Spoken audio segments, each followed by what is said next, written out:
Mari agungkan Dia, tinggikan Dia. Oh, haleluya. Sembah Dia dalam roh dan kebenaran. Muliakan, agungkan nama Tuhan. Haleluya. Oh, haleluya. Sujud di altarnya, ku bawa hidupku, ku terima anugerahnya yang ampuniku dan bebaskanku. Ya ubah hidupku, baharui hatiku, sesuatu terjadi saat datang di altarnya.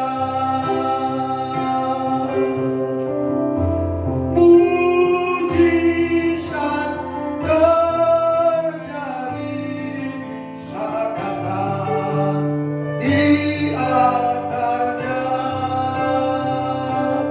Pemulihan terjadi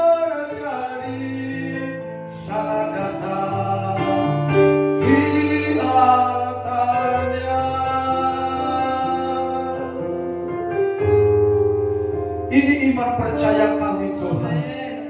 Waktu kami datang di hadirat-Mu, sujud di altar, menyerahkan seluruh kehidupan kami. Waktu kami datang kepadamu, kami percaya Engkau memberikan kekuatan kepada yang lemah. Engkau memberikan harapan yang baru kepada orang yang berputus asa.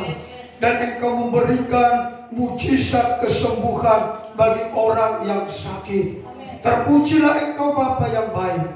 Sebentar Bapa kami akan mendengarkan firman-Mu. Berbicaralah melalui hamba-Mu dengan bahasa yang sederhana, sehingga kami bisa mengerti apa maksud dan tujuan daripada firman Tuhan, sehingga kami bisa melakukannya. Dalam nama Kristus kami berdoa dan mengucap syukur. Haleluya. Amin. Amin. Yohanes 14 ayat yang ke-15 sampai ayat yang ke-17. Saya membaca untuk kita semua. Yohanes 14 ayat yang ke-15 sampai ayat yang ke-17. Firman Tuhan berkata demikian. Jikalau kamu mengasihi aku, kamu akan menuruti segala perintahku. Aku akan minta kepada Bapa, dan Ia akan memberikan kepadamu seorang penolong yang lain, supaya Ia menyertai kamu selama-lamanya, yaitu Roh kebenaran. Dunia tidak dapat menerima Dia, sebab dunia tidak melihat Dia dan tidak mengenal Dia.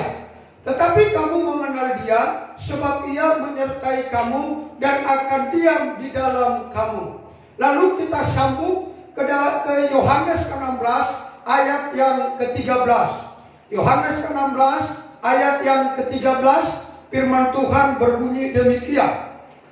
Tetapi apabila Ia datang, yaitu Roh kebenaran, Ia akan memimpin kamu ke dalam seluruh kebenaran, sebab Ia tidak akan berkata-kata dari dirinya sendiri, tetapi segala sesuatu didengarnya itulah yang akan dikatakannya, dan Ia akan memberitakan kepadamu hal-hal yang akan datang. Katakan amin untuk firman Tuhan.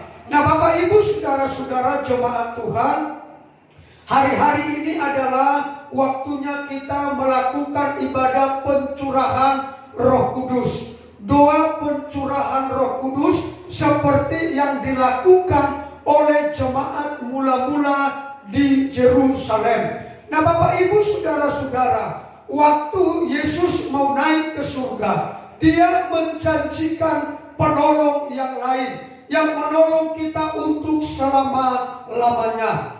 Tema atau judul firman Tuhan pagi hari ini, Yesus menjanjikan penolong bagi kita. Roh Kudus sangat-sangat perlu, Roh Kudus sangat-sangat penting bagi kita karena Dia akan menuntun kita ke dalam segala kebenaran. Kalau kita berusaha dengan diri kita sendiri, dengan kekuatan kita sendiri, kita tidak akan pernah mampu. Itulah sebabnya Yesus berkata, aku akan mengirimkan seorang penolong yang lain kepadamu supaya dia menolong engkau untuk selama-lamanya.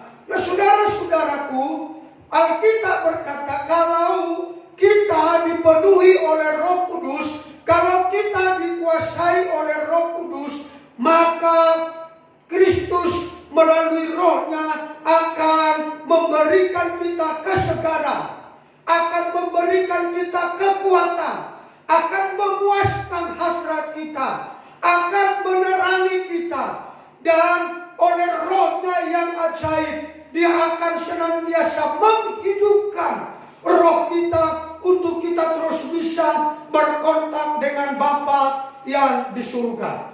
Nah, saudara-saudaraku, pagi hari ini saya mau sampaikan kepada kita, kalau kita terus berkontak dengan Roh Kudus, kalau kita berkontak di dalam Roh Kudus kepada Allah Bapa, kalau kita dikuasai dan dipimpin oleh Roh Kudus, maka kita atau hidup kita akan terhindar dari hawa nafsu kefasikan. Katakan amin. Kalau kita terhubung dengan Roh Kudus, kalau kita selalu dipimpin oleh Roh Kudus, yang pertama, yang paling utama adalah hidup kita terhindar dari hawa nafsu kefasikan. Mari buka Alkitab kita di Yudas 1 ayat yang ke-17.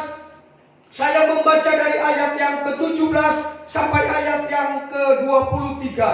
Tetapi kamu saudara-saudaraku yang kekasih, ingatlah akan apa yang dahulu telah dikatakan kepada kamu oleh rasul-rasul Tuhan kita Yesus Kristus.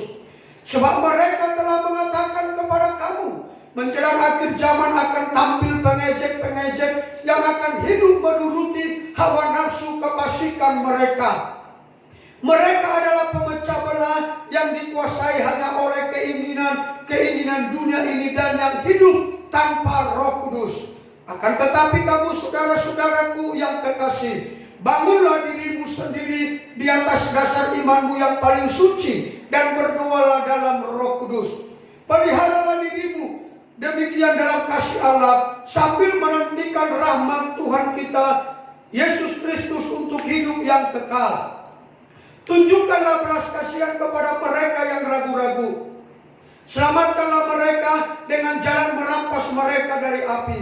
Tetapi tunjukkanlah belas kasihan yang disertai ketakutan kepada orang-orang yang lain juga. Dan bencilah pakaian mereka yang dicemarkan oleh keinginan dosa. Alkitab berkata, jika kita berdoa dan dipenuhi oleh Roh Kudus, yang pertama adalah kita terhindar dari hawa nafsu kefasikan. Saudara-saudaraku, mari kita terus berdoa, kita minta Roh Kudus supaya Roh Tuhan memenuhi kita, supaya Roh Tuhan menguasai kita, supaya Roh Tuhan memimpin kita ke dalam segala kebenaran. Kalau Roh Tuhan ada dalam kehidupan kita, maka hawa nafsu kefasikan akan dibuang dan segala kebenaran terjadi atau itu yang ada dalam kehidupan kita. Yang kedua, apa maknanya kalau kita berdoa dan dipenuhi oleh Roh Kudus? Kita menjadi orang-orang yang membawa damai, bukan pemecah belah. Sekali lagi, kalau kita dikuasai oleh Roh Kudus, kalau kita dipimpin oleh Roh Kudus, kita menjadi orang-orang pembawa damai. pemecah belah, bukan pengejek-pengejek seperti yang dikatakan oleh Yudas di ayat yang ke-18 dan yang ke-19. Mari saya membaca untuk kita semua ayat 18. Sebab mereka telah mengatakan kepada kamu, menjelang akhir zaman akan tampil pengejek-pengejek yang akan hidup menuruti hawa nafsu kefasikan. Mereka adalah pemecah belah yang dikuasai oleh keinginan-keinginan dunia ini dan yang hidup tanpa Roh Kudus. Kalau Roh Tuhan tidak ada pada kita, kalau Roh Kudus tidak menguasai kita, maka kita akan menjadi pemecah belah. Tetapi sebaliknya, yang Tuhan inginkan adalah kita pembawa damai, kita pembawa damai sejahtera. Sebab Alkitab berkata, berbahagialah orang yang membawa damai, karena mereka akan disebut anak-anak Allah. Saudara-saudaraku, saya berharap sebagai hamba Allah, saya mendorong, mari kita singkirkan roh pemecah belah, mari kita singkirkan roh pengejek-pengejek, mari kita terapkan membawa damai sejahtera. Saudara-saudaraku, tidak ada bagian bagi orang yang pemecah belah. Mereka hanya mau supaya semua rusak. Tetapi orang-orang yang membawa damai adalah orang-orang yang memperbaiki yang kurang baik akan menjadi semakin baik kalau Roh Tuhan ada pada kita. Yang ketiga, apa manfaatnya kalau Roh Kudus ada dalam kehidupan kita? Kalau Roh Kudus memenuhi kehidupan kita, kalau Roh Kudus memimpin kita. Yang ketiga adalah iman kita terbangun. Mari kita lihat di dalam ayat yang ke-20, masih di kitab Yudas. Akan tetapi kamu, saudara-saudaraku yang kekasih, bangunlah dirimu sendiri atas dasar imanmu yang paling suci dan berdoalah dalam Roh Kudus. Saudara-saudaraku, iman kita terbangun kalau kita dipimpin dan dikuasai oleh Roh Kudus. Iman kita terbangun kalau Roh Kudus ada dalam kehidupan kita. Oleh karena itu begitu penting Roh Kudus. Roh Kudus berperan penting dalam kehidupan kita. Saya mendorong setiap pribadi lepas pribadi, jemaat Tuhan, mari berdoa, rindukan supaya engkau dipenuhi sampai dikuasai oleh Roh Kudus. Yang keempat, apa manfaat kalau kita dipenuhi oleh Roh Kudus? Saya menuliskannya. Kita memiliki belas kasihan, kasih untuk melayani orang-orang yang ragu-ragu dan yang belum percaya kepada Kristus. Yang menjadi luar biasa pelayanan Tuhan selama dia di dunia ini adalah hatinya digerakkan oleh belas kasihan. Hatinya tergerak oleh belas kasihan karena dia dipenuhi oleh Roh Tuhan. Nah, saudara-saudaraku, kalau kita juga dipenuhi oleh Roh Kudus, dan Alkitab berkata, jika Roh Kudus turun ke atas kamu, maka kamu akan mendapat kuasa untuk menjadi saksiku di Judea, di Yerusalem, di Samaria, sampai ke ujung bumi. Bapak, Ibu, saudara-saudara, Yesus menjanjikan penolong yang lain kepada kita, yaitu Roh Kudus, supaya kita mendapat kuasa untuk memberitakan Injil.